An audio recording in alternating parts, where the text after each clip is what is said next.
Thank you for coming to my channel. You could have been anywhere else, but you're here with me. Back with another review or rundown. Today we're going to be talking about episode 2. Alright, and in this episode, they're pretty much talking about Scottie Pippen. Scottie Pippen, it opens up and letting us know about a lot of statistics that I don't think a lot of people know.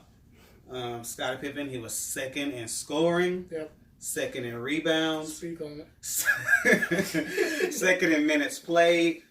First in assists and first in steals. But what? But he was 6th as far as the Bulls salary and 122nd as far as the NBA salary. Man. So how y'all feel about that? That's man. I think that's so sad. Man. I mean, man. Yeah, like the crazy thing about it was it was an episode where Phil was speaking on like his salary because he took that 7-year, $18 million contract. Yeah. And Phil was like, man, it's insane because Scottie's like the second best player in the NBA. Exactly. But as you said, he was making like 122nd in salary. Right. Yeah. He was making chump change. like literal chump change. That's Michael Jordan spending money right now. Right. Yeah. See, Yeah. I feel like if you look back, okay, so who did he have in his corner? Who was his manager? You know, who was his advisor? Anybody? Oh, you talking about Scottie? Yeah, with Scottie. Like when he made this deal, Yeah. who was his manager? He was like 20. He was 21, But 22. you still have a manager. Now we did talk about it earlier, and we said, well, who was his agent? So here's my thing. Okay, so and it makes me think about the music business too. Like, granted, he did sign the contract, but after a certain point, if I want to keep the relationship on a positive trajectory, you know, I try to rework it or do something. It's the same thing in the music industry. A lot of times, in the music industry, they sign contracts, and sometimes people are like, "Well, you signed it." But if you've already outplayed or out hustled or out maneuvered that first contract, don't you think you should go ahead and re-up and give them a new contract? Yes, I agree. definitely think so. But by owners making money, that is a cheaper way for them to keep their cash cow without actually paying too much money for that cow. You know what I'm saying? So when the owner knew that this deal was a bogus deal, he told him, just like he told Michael, hey, don't sign that deal, but you signed it anyway. And he knew at the reason why he was going to do it anyway, for his family. So even though he has in his books, I told him not to sign it, you could have put in a clause like, if you start to produce more, then we'll renegotiate. But there was no contract like that though. Nobody. Oh, here's the thing. Back then, of course, owners and whatever, they all shady anyway, as it is. Like, I'm always team player. I'm always riding for the players. You know what I'm saying? Exactly. But they're even back then they were more shadier than they are today. So there's no way that they were going to put that in a contract. It's just like after a certain point, like after those 3 championships, maybe and even in then, even if you want to get those 3 in the years when Mike left, and then the year after that when they came back and won the 4th championship. Somewhere you would have been like, all right, he's outplayed his contract. Let's do something to make it happen. They could have given him a signing bonus or something. Yeah. They could have thrown me a freaking bone here. Yeah. I mean, literally. He ever speak on it? Saying that he wanted more? He said he had to suck it up eventually. Right. Basically, he said like he didn't really do anything until like that last. It to that last time he just said that last little. Yeah. I think he just couldn't hold it anymore. That last second because of the type of person he is. Even when they talked about him, they said that he was when former President Clinton talked and said that he could barely talk because he was so shy. Yeah. So telling somebody that's shy to come in and do a business transaction, a business which is essentially what conversation, it is. Like that's very nerve wracking for somebody that's shy. Very true. Yeah. One thing I would say that there's one thing, and I've been telling all my people that I talk to about this, that this is just affirming my belief in how good Scottie was. Because I think a lot of people, they sleep on how good Scottie was. Oh, definitely. And like when it comes to the Pantheon or Mount Rushmore or top 10, top 50, or whatever list you want to make, I think a lot of times Scottie is disrespected. But if you look at these stats, if you look at these highlights, it shows how good Scotty was. And another thing that he don't really get props for, I think, of course, I think when people think of the point forward position, a lot of times people think of Magic. Yeah. But Scotty, I think Scotty did just as much to make that a new position that a lot of people wasn't playing, like playing forward and still playing the guard.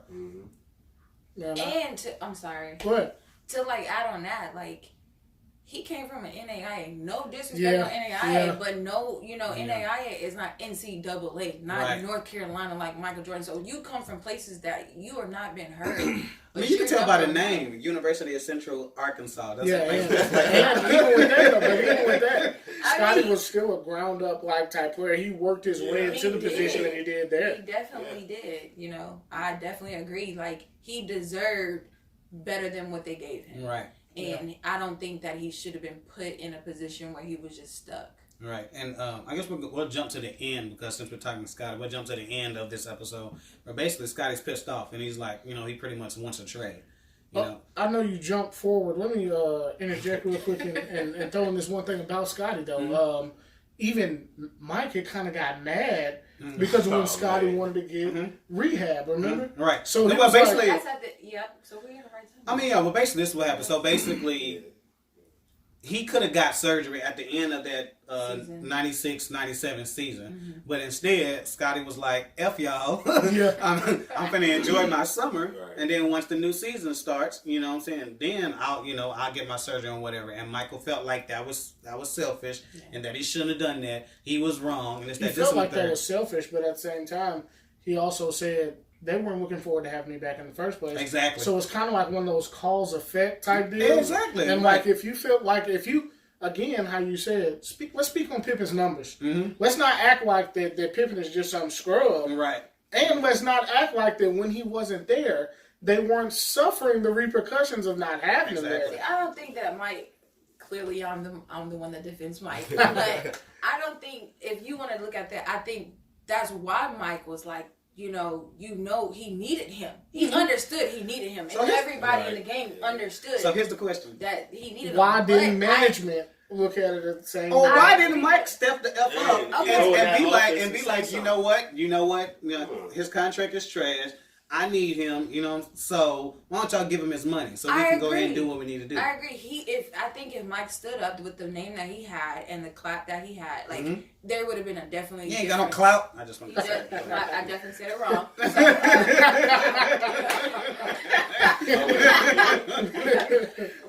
I think it would have been a change. You know what I'm saying? But at the same time, I understand where Mike was coming from too.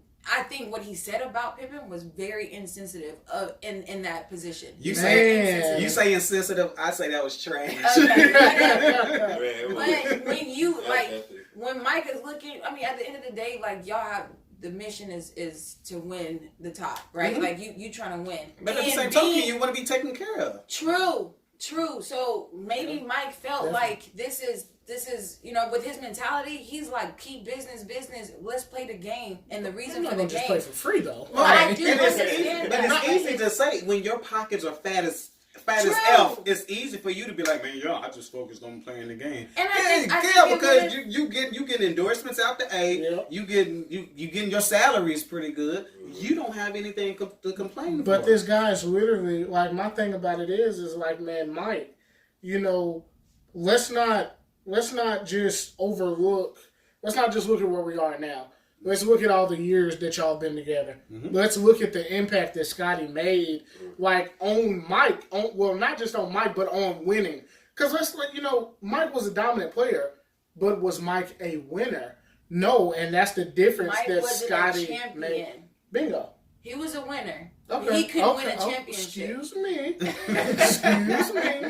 He couldn't win a championship. And you're absolutely correct. He couldn't win a championship, but when you talk in terms of winning, that's winning at the highest stage. So that's why I kind of phrased it like that. But he wasn't getting over that hump.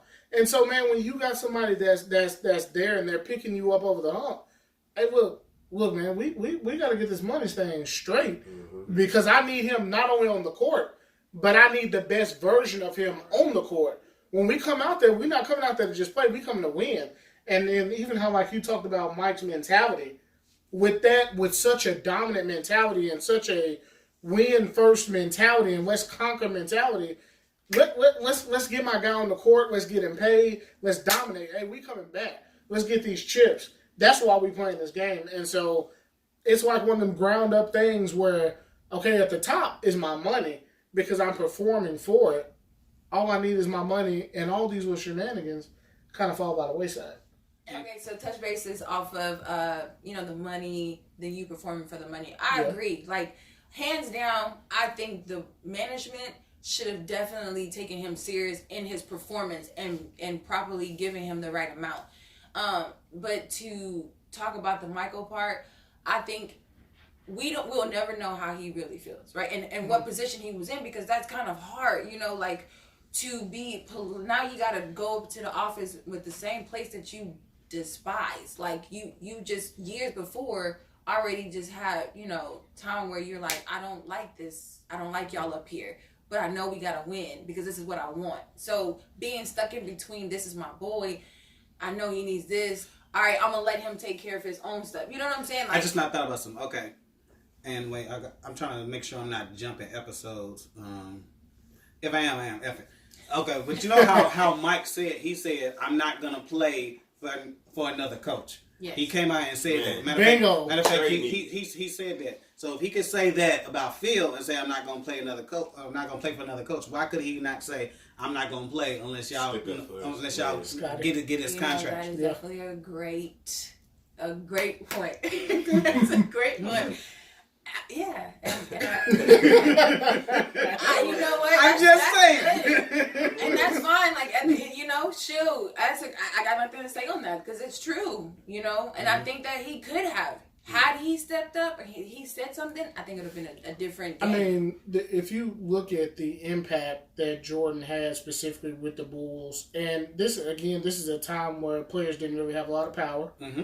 However, as you stated, his power was exerted when he said that he wasn't going to play for anybody but Phil. Mm-hmm. So the thing is like, hey, let's not just look at the fact that I'm Mike. Let's not just look at the fact that he's Phil. Let's look at the fact that this is an entire puzzle. Mm-hmm. And everybody's a piece. Now, they got little bitty pieces. This right here is like that Atlantic Ocean piece on the puzzle. Like, right. This is like not the end all be all, but this is the man. Again, let's go back to it now. Second in scoring. Right. You know what I mean? Yeah. Second in rebound. So it's not just Mike by itself. Right. And not only should Mike have spoke up about that, but I think everybody actually could have spoke up. Yeah, but Jerry Krause though could be looking at this like, okay, if he sits it out, what's going to be my repercussions? If he was to get hurt, what's going to be the repercussion of not having Scottie team? I just remember something. Luke Longley was making more than Scottie Pippen. Jesus. Luke freaking Longley. Luke Longley though? But when did he come in? Luke Longley. The thing is, when did he come in? First of all, who is he? I don't know. Y'all don't even know. No. He ain't the 6. Like, he's not the 6. So this whole little magic 6. Like okay, go back to the 6. He's the 6 man. Okay, I don't know. Comment below if you had this. I had the poster. Okay. Comment below if you had the poster. Not the 6 men. Okay, it was supposedly 6 men. Yes. I don't know who these 6 men are. I'm trying to figure out. I will be showing them. Okay, yeah. I had all Michael and everybody up in my college room. Yeah, she's a big Bulls friend, but she don't know who Luke Longley is, though. I knew them 6. That actually make the difference. I thought it was a character on Street Fighter. Finish him. Hey, I love Street Fighter. Show. Street Fighter is a movie. The movie is a movie. It's the game. Yeah, but the movie is trash. The movie is trash. Anyway, you're right. Let's get back on track. But in this episode they talk a lot about Scottie Pippen. Briefly, they go back to MJ when he was playing. I think it was his second year. He ended up breaking his foot, and he missed over 60 games. Mm-hmm. And how many games? I thought it was 60. I could be wrong, but I thought it was. It was a detrimental amount of games. I do know that. And basically, again, this shows again his determination to play, because even when they were telling him not to play, he convinced them to let him go back to college, and then he was on college and he was playing pickup basketball. So let me interject on that and talk about like this kind of shows the intelligence and that kind of that drive that Mike had. Mm-hmm. Mike actually pulled it like so strategic. Mm-hmm. He started out with just 1-on-1s. Mm-hmm. Then he moved to 2-on-2s. Right. Then he moved to 3-on-3s. And then he moved to 4-on-4s. Then 5-on-5s. And he actually came back an hour and a half. Yeah, and he was like, he told him like, surprise.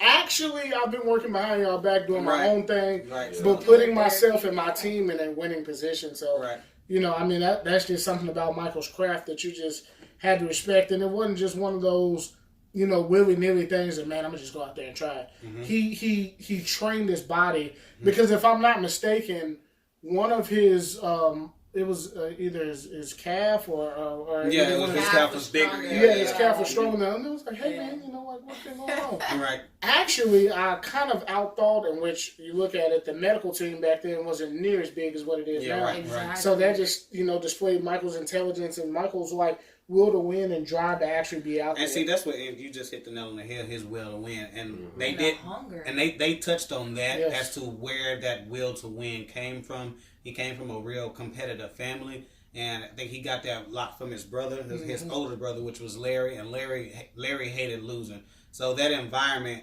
between Larry and between his dad, and Mike even said it, he always fought for the attention, of their father. So that tension of them going back and forth. And it also points out to why Michael punched a teammate. Or two teammates. No, seriously, because if Larry, which was the older brother, if Larry was... You can fight somebody that you love. Was getting, just knocking you out for no reason. That fire and that desire, but that, again, that definitely made him who he is. So what do you think about that family upbringing and that basically being a part of who he is today? Well, for one, by a person growing up in that type of environment, I do know it makes a lot of a difference going forward in your life as a person. But I will say, competitiveness is born through your family. Like, if you don't have that, you're not gonna have it growing up. So for him to have that instilled in him at a younger age of never giving up, keep going, get up, you gon', and then having something to always look for, always to be greater than, then that drive and that fire just started sparking and started growing. So when he went to North Carolina, he wanted to be the best player at that program, and to have his name put out there. And then even when he went to the Bulls, he knew he didn't have a voice, but he knew his game was just... Don't speak. Yeah, don't speak everything. His game was fire. So he was just going to do what he had to do and make it happen. All right. What do you think about that family upbringing? You're one to ask. But, honestly, that made him who he is. And I think, honestly, not getting too off footing here, but everybody should look at that for life. Exactly. You know what I mean? Life is going to kick you down. Life is going to beat you down. But, man, how bad do you want it? Right.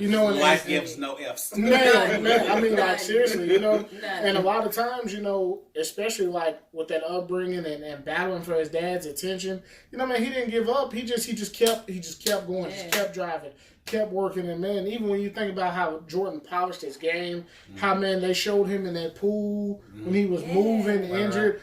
Man, all that stuff, a lot of people don't look at it like that, but, man, that's 100% his upbringing. Exactly. All that stuff that his brother put him through made him who he is. Mm-hmm. Reason being is because, man, if I had to drive to fight through that, man, I want this. Yeah. Man, I want this bad, man. I'm getting back out. Yeah, I'm getting back out there on that court. Right. And when I get out there on that court, man, hey, it's terror time. Right. I'm about to punish some people, you know what I mean? So his upbringing between his brother, his father, and, how hard that they were on him, man, not everybody is born with that dog in them. Mm-hmm. And, man, he might not have been born with it, but, man, they sure created that dog in that man. Good point. What do you think about Mo?